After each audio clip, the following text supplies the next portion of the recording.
cash handling in retail in this class, and it's kind of like all bets are off. Yeah. Yeah, Not. That's a big thing. It is. The cash handling is Right. probably the biggest thing, and then the customer service. So, Right. you know, I am not worried so much. If you are trying academically and you don't test well, I'm not worried about that. I'm worried more about your performance, how you are doing when you're working in the school store. But really, to keep going on, you do have to have those cash handling skills. Unless you have such exceptional interpersonal customer service skills that I think you could get what they call possibly a commission sales job, where you wouldn't be handing them a lot of money. You would be trying to develop a customer base, sell them a product, close the sale.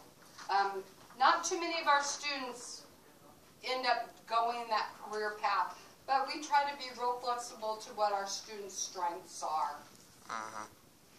Yes, ma'am. Does like hospitality, do they like make things and then you sell it in the store? Yeah, we do. They will bake goods for in the culinary arts, and then we actually sell them in the store. All the Mtci merchandise that is in the store, Student Council, Hall Senate, they actually purchase those. We sell them, and then you know when I was talking about being a bank teller, up here we have to divide those monies and put them in different accounts. So. If a person, like one of your students, wanted to sell something in the store, can they do it and get money back for it, or? Yeah, you know, the only thing I know is that staff cannot do that because it's a conflict of interest. I am not 100% sure. Yeah, it hasn't. My memory is kind of failing me at this point in time in my life, but I don't think we've done that before. I would have to ask because I bet there's some kind of violation or conflict. So, did you have something particular in mind? I was just wondering that because I had asked a question like that a long time ago to another teacher. Said it the same thing, but I wanted to know if that was to like here. Yeah. I appreciate that. I know us staff could not do it. I'm not 100% sure about students, but I can find that out. Okay. Any other thoughts you got? Yes, sir. Prior to students actually leaving, if they just do the one term and they would get asked to come back, what's the chances percentage-wise, like I'm going to have a job ready to go as a student here right out of graduating? For a stock clerk exit point for that first term, or either one? Either one, yeah. You know, the stock clerk exit point, and normally I have documented that the student is a hard worker, they've got all those soft skills in place, and we see that those students are getting jobs. It just opens up so much more job opportunity for the student to be classified as what we call a cashier sales associate, because they have added skills that they can offer to the workforce. And you know, gosh, I believe that you know, those jobs are plentiful right now. So things are kind of changing around. I used to tell students, be careful, January, February were a bad time for employment in retail. But I see there's still a lot of opportunity. Yeah, and retailers are paying more. So, you know, they are, with the higher wages comes a higher expectation. For example, like Aldi's and Costco, I believe those employers expect that an employee can do a lot of different job tasks, not just the one cashiering type of piece. Ma'am, did you have a quick? No. Okay. All right. Well, could you share a couple stores or businesses that you know that your graduates have gone on to work at?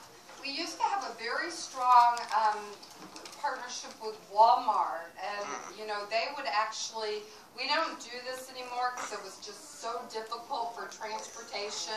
We're out here in the boondocks, and it's hard for us to get our students transported. But Walmart was hiring our students, and then they would transfer them. The store manager would go past their 6 month. They normally have to be employed somewhere 6 months before they could transfer you. But he would bypass that and then get the person back in their home area. But Walmart is a big employer for us. Meijer is a big employer. I do think that there's some partnership opportunities with Meijer. Home Depot, that sales, the store manager, he comes on campus, talks to our students an awful lot. We go out and do a lot of tours with him. We currently have a student working with Dollar General right now in our local area. He gained that employment on his own. So I think the dollar stores are another big opportunity for us. But it typically has been the big box stores where the majority of our students end up going to work. But it doesn't mean that we have students that go to the mall. You know, if you like clothing and merchandising is kind of the student's cup of tea, that certainly is a good opportunity too. That's kind of the question as far as fashion, merchandising. I mean, because I know a lot of students are interested in that, but also setting up like displays, promo, design, kind of go into that too. Where it's just not selling, stocking, cashiering, there's more of that. Yeah. But setting up displays. We do have on that Keeping Up Appearance book, there's a nice segment on displays, and we have videos on visual merchandising. We're a little limited downstairs, but we do have like a half a mannequin for that. But we do take field trips to the mall, especially under that Keeping Up Appearance, and our students are assigned to evaluate some of the displays that they see out there and tell us what is the attraction to that display visually. But it's not something that we put a ton of focus in, but we do touch base on it. Do y'all sometimes buy anything on your field trips or anything like that? You mean can students purchase? Yeah. Yeah, if you've got money and you're shopping, and I actually even go out once a week to, because our vendors are Gordon Foods. They send to us, so we get shipment from them on Tuesday and Friday. And Imperial Beverage sends us the Fago, Jones Soda, and I love those vendors because they bring product here.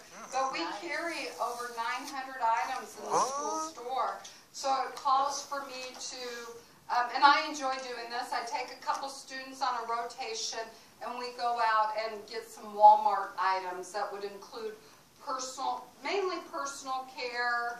Health and beauty type stuff. Yeah, some grocery items, because we find that is really the least expensive, one of the least expensive places that we can go to get some of that merchandise. Thank you so much, you guys. All right, then. Yeah, you guys good luck Thank with your you. decision making.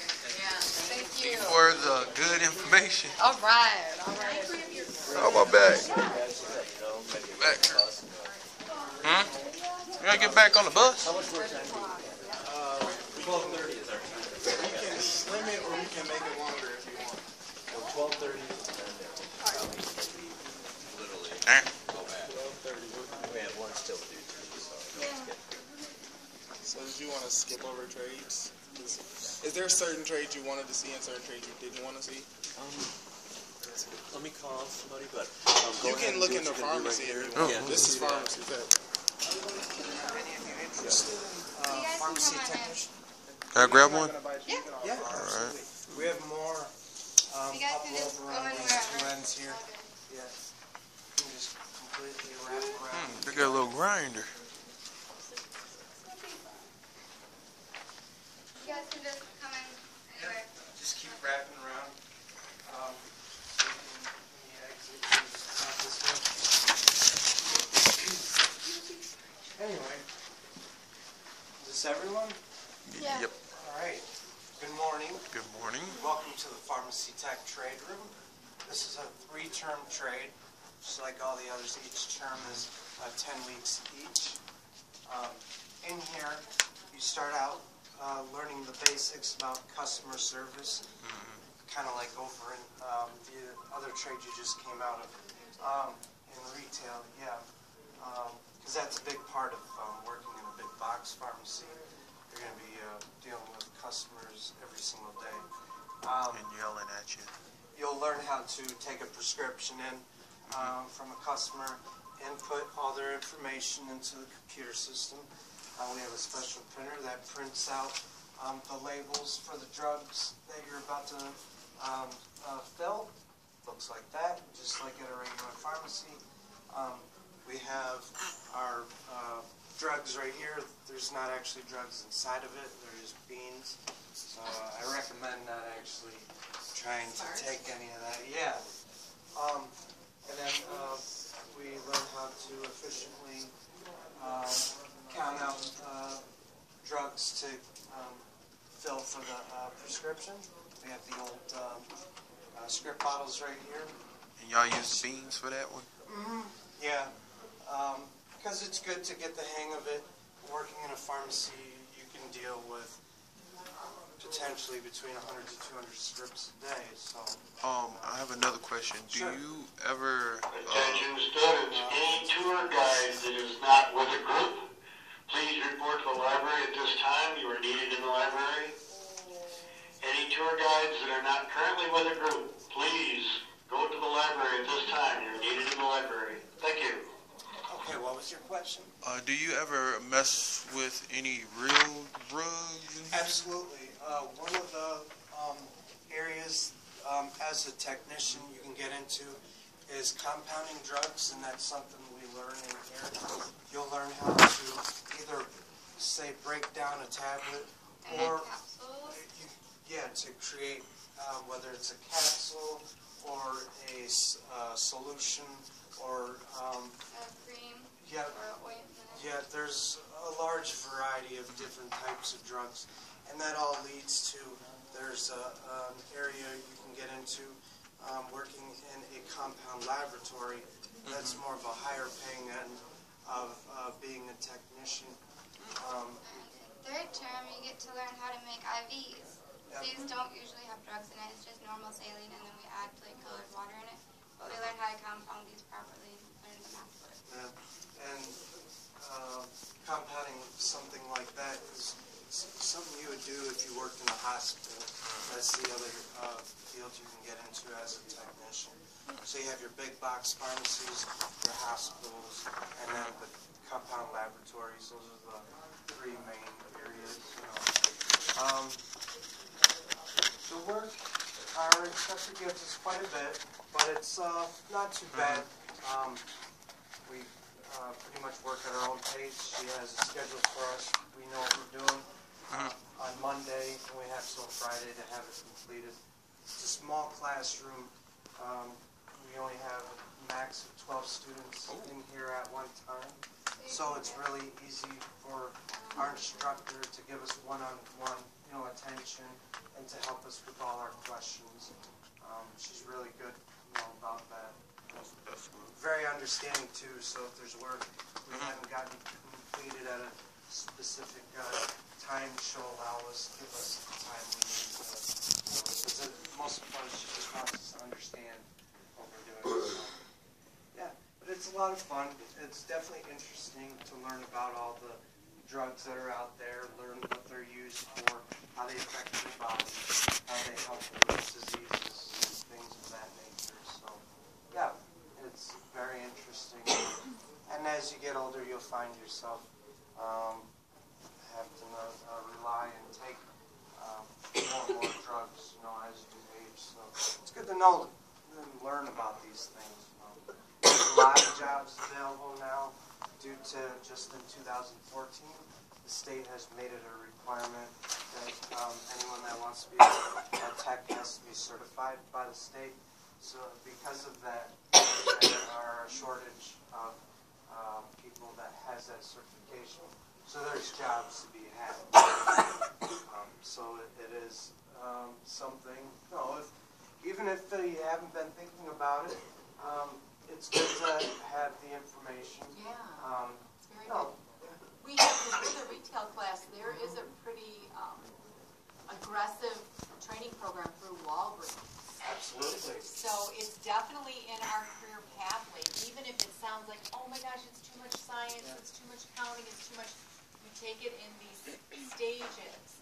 I would agree that it's it's very, very retail oriented. And it's basically, I guess you could say, just the next step up to something like the retail class you're checking out. Yeah. Okay. Well, do we have any questions? Thank you. Yep, Thank you very much for the information. We appreciate it.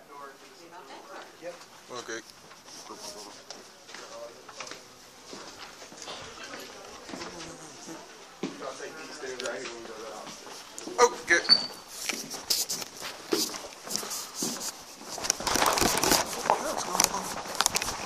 need to get a different belt.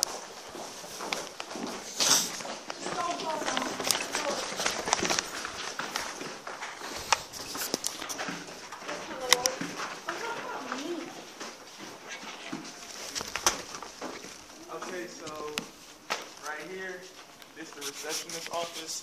So this is where most of your mail will come to. If any of your mail came down here, you would hear your name called over the announcement. It'll say come to the administration's office, come to admissions, come to reception. And this is basically what this is. This is where you will receive your money and everything. No. Sometimes. Sometimes. This is the first touch of your mail. So your mail, when it gets delivered, they touch your mail first, and then if they can't get a hold of you, then Dorm will get your mail, and that's where they'll probably get it from. Oh, okay. Alright, which is my job. This is the hallway where most of our heavy industry classrooms are, so you must wear your safety glasses.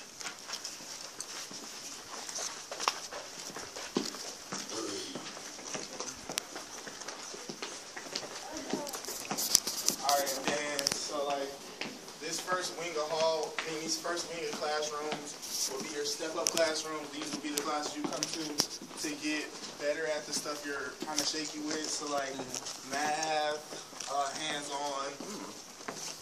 This one is for, this is Amy. This is information, locating information. And then that's pretty much it. This one is the locating information room too. But now you're starting to get more into the trade. So this will be electronics. So basically, electronics is a 4-term class where you go through AC/DC wiring. It's 4. You get invited back the second 2. 6 all total. All right. Well, it's a 6 term, and then you go through AC/DC wiring. Basically, most of the stuff. This is another electronics classroom, but they do different stuff in there. So they're mainly computers and like laptops and stuff. And we reach the graphics room. If you'll turn around, my brother will give you the graphics presentation. B? Graphics. You gotta know a lot of math. You gotta be willing to be in the floor. You gotta work fast. You gotta know some fractions, a little bit of algebra. Starting wages for most areas will be 11. Bigger areas are going to be trying to be 15.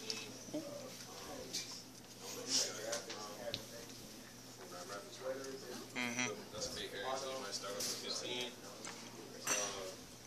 Do a lot of screen printing, make t-shirts, design notebooks, design a lot of things that you like on the computer. And it's like really it's a lot of designing work. So if you like to draw, you use this right. This could be different. That could be. Back to you. Okay, if you'll follow me, I'll take you through another set of trades. This would be the graphics room. Oh, graphics.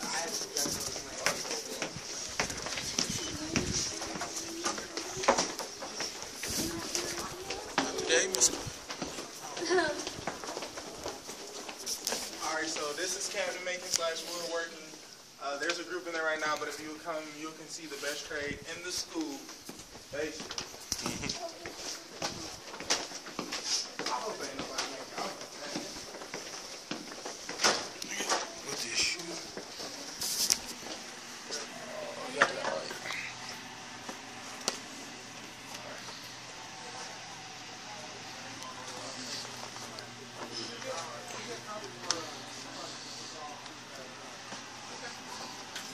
You got your food over there?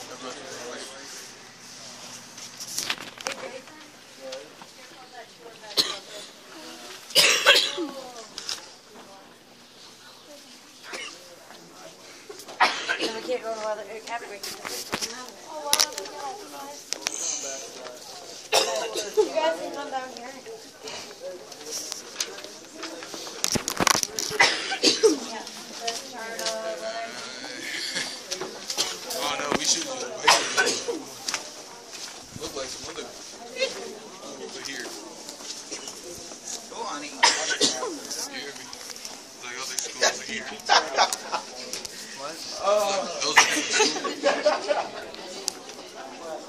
Those didn't come on the bus with us.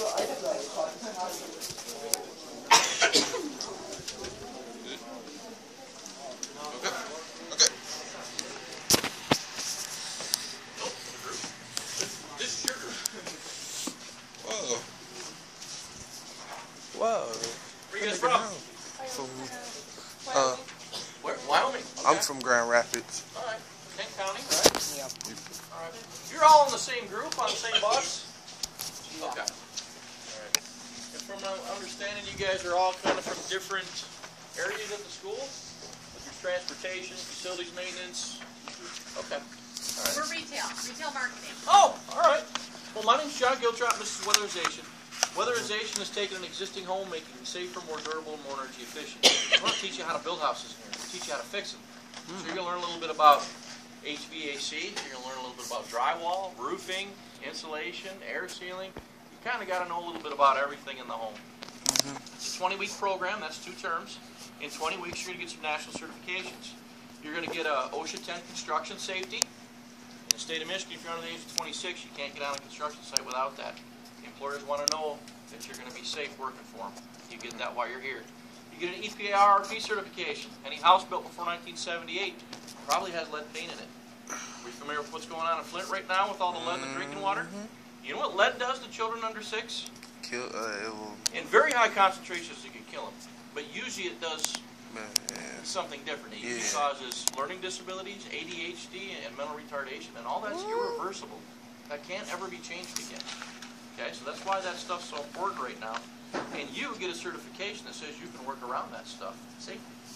The Department of Energy also gives you a certification in that, and they give you an indoor air quality. You get CPR, first aid, and bloodborne pathogen training while you're in here. Things you need to be successful. You gotta have a driver's license. Driver's license and a chauffeur's endorsement. We drive company vehicles. So think of like a Ryder moving truck or a U-Haul moving truck. That's the size of vehicle you'd be driving if you came into this trade. Can't be afraid of heights. We're up on ladders and roofs a lot. Can't be afraid of the dark or confined spaces. Crawl spaces at us get really dark and really tight. You're claustrophobic. Not be a good fit. You gotta enjoy working outside. We work outside when it's raining or snowing, cold or hot. No fear of vermin. We know what vermin are. Yeah, raccoons and bees, all the spiders, raccoons. Sure, can't possums. be afraid of that. We'll find that in a crawl space or an attic. Hours are non-typical. We usually start about 8 o'clock in the morning, some are a little bit earlier, and you get done when the job's done. So you get a work order with a list of things to do to the house. When that's done, your day's done. So it might be a 12-hour day. It might be a 14-hour day. You might have to work Saturday. Okay, so we do work long hours. Our pay is higher than average for Mtci. We're one of the higher paying trades here. Why do you think that is? Because y'all do construction, you work on things bigger. That's a good answer. We do have to know a lot about a lot of different things. But let me see a show of hands here. How many of you want to be in an attic on a 90-degree day? It's 110 up there, rolling around itchy fiberglass with spiders crawling across your head. It's the working conditions kind of play. It's the working conditions, exactly. Our employers understand, in order to get people and keep them, they got to make it attractive, and the pay is the way to do that. And the homeowners that want to do that work, they're willing to pay what Absolutely, they they are. Yep. Any questions? Yeah. What is That's exactly what it is. It's different types of insulation. All insulation, if it's installed properly, works very well. It all has different R values and all has to be installed into the house differently. So our students learn how to do that. Yeah. What is the average rate of pay for somebody? 13 to 15 to start. Okay. There's kind of 2 ways that our students go as career paths. Either they go to straight insulation and that's all they do, or they're going to weatherization. Weatherization is going to pay you more hourly. Insulation is a production work. It's all piece rate. So the more insulation I put in, the more homes I get done that day, the more money I make. Right. So potentially you can make more in the insulation field, but you're going to work way harder for it. Way harder. Yep. Those guys usually work 60 to 70-hour work weeks. Yeah, you don't have a whole lot of time for social media, video gaming. You go to work, come home, and go to bed, and then get right back up to it again. I do that a little bit. Yep. Grand Rapids is huge. I've never had a Kent County student, ever. We gotta change that. We gotta change that. I've never had anybody from Grand Rapids in this program. I don't get a lot of referrals from Kent County.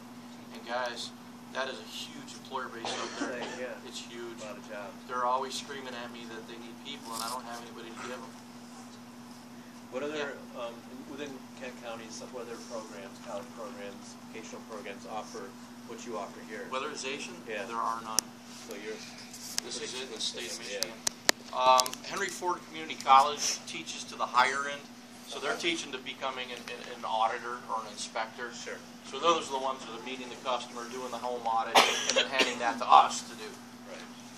So there are some other programs, but not to the installer level. Right. And we're the ones doing the work. Yep. Any questions? All right, appreciate your time. Your tour guide's awesome. He is. He's a people person. Yep. He's easily marketable. Yep. Absolutely. Appreciate it. Enjoy the rest of your tour. All right, thank you. Thank you. Yeah.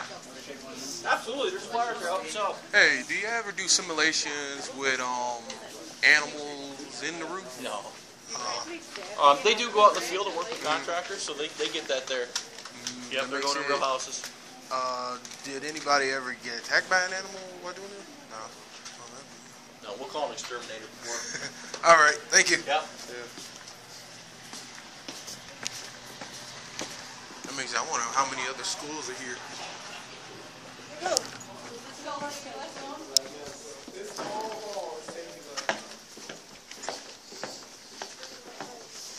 I only got glasses on.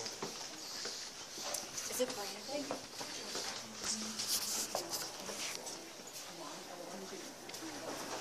Ooh, it's almost like a wood shop. At our school, we have a wood shop. Cutting.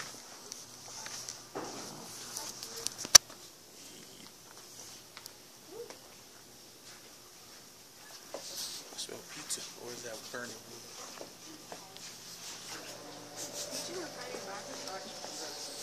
I'm smelling pizza. That's pretty good. Or it's just burning. Teacher, ain't teacher.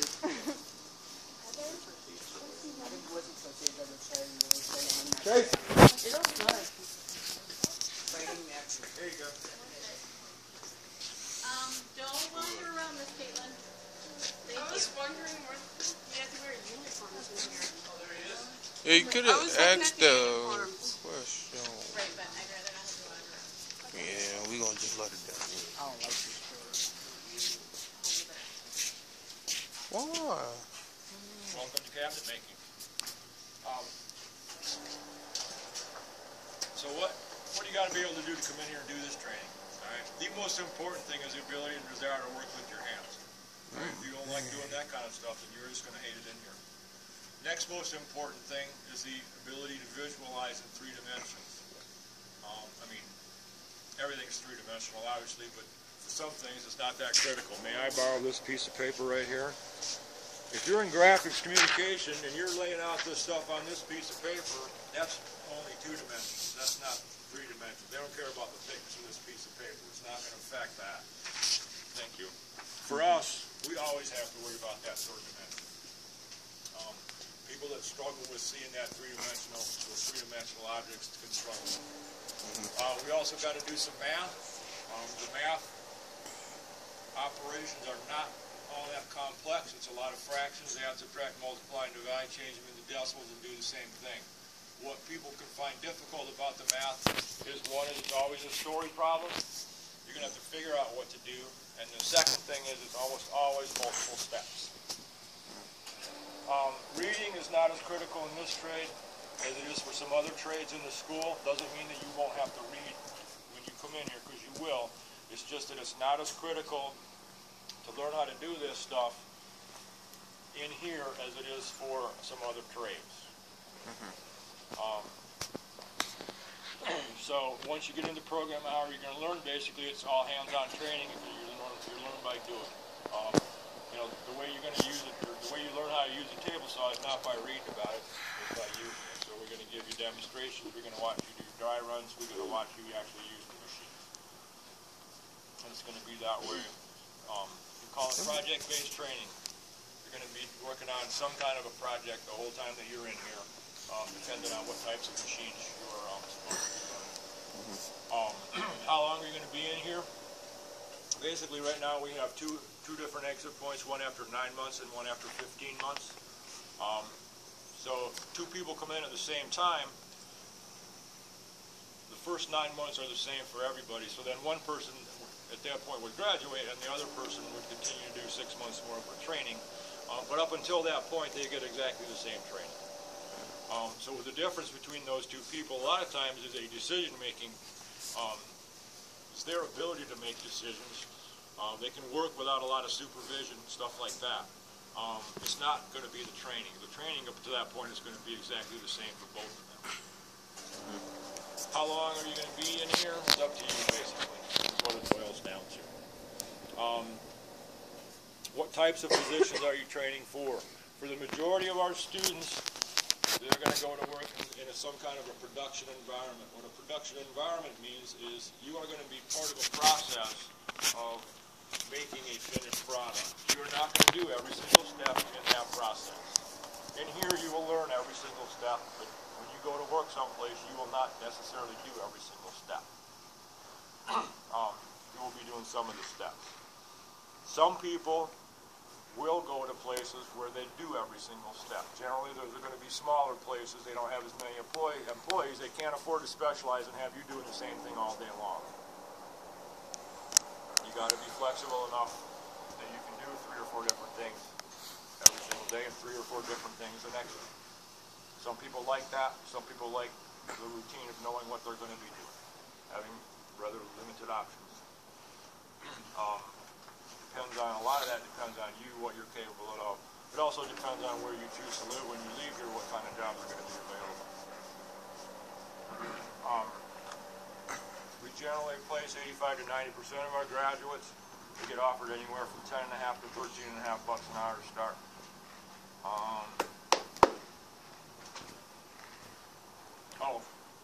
I'm sorry, your question? Location-wise, are you finding areas within Michigan that there's more hiring going on in this field? Yeah, I mean, there's a lot of hiring right now going on in West Michigan, Grand Rapids, Holland area. There are some huge manufacturing facilities there they do office furniture and stuff like that. You know, the Metro Detroit area, Wayne County, Macomb County, Washtenaw County. You know, if you look where the people are in this state, they live there for a reason. They live there because there are jobs there. So a lot of our students are from there, so we end up placing a lot of students there. But just lately, we've been placing a lot of people in West Michigan too. One thing that I did not mention for you young ladies is that this trade is very gender neutral. There are a lot of women that work in this field. I mean, out of right now we have 18 students, and I think 4 of them are females.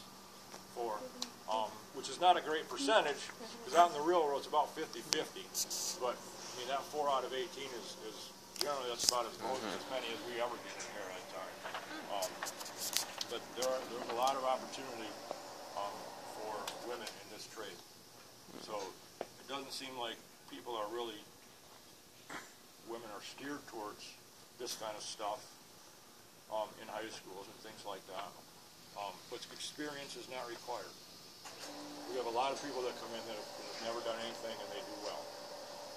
So don't think just because you haven't had anything in the past that means you won't be able to do it in the future, because that is absolutely not true. The other thing that I wanted to mention was, you know, these machines aren't on, they're not running right now. You cannot see, but a lot of them, especially the ones on this end of the room, they're a little bit more advanced. They're all hooked up to computers. So the way that you interface with that machine is through the screen, through the software. A lot of industry, or a lot of this industry, a lot of the machines in this industry are going that way. Everything is becoming very automated. So, I mean, we got a table saw over there that you can't even walk over to it and move the fence manually. The only way for you to move the fence is through the touch screen. So there's a lot of technology that's involved in this trade. A lot of CNC, computer numeric controls, things, machines and stuff like that. All right. Anybody have any questions? Another question? Nope. All right. The program, I don't know what they're called. Brochures. Yeah, the brochures. Yeah. Like what you have on your clipboard there. Yeah, there they are. Are over there on that the table. If you want the information contained on that. Thank you. Thank you very much. You're very welcome. You guys can take them. You guys can just take them right out there. Any questions? Yes, they have. It's been a long time.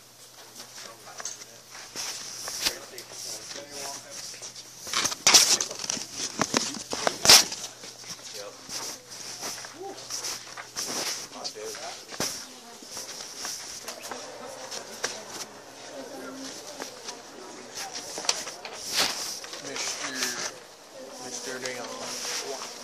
Mr. Dion. Dion.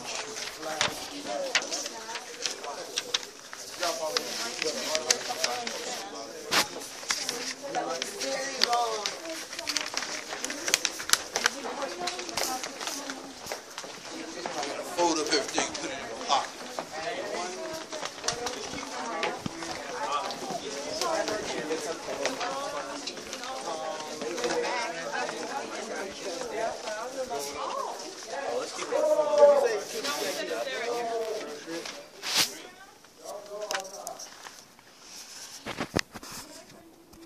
Moment of silence. What's going on? Quiet Joe. Back about to go out.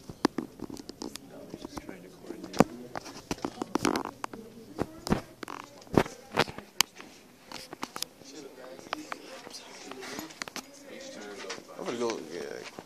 Can I sit down? Yeah.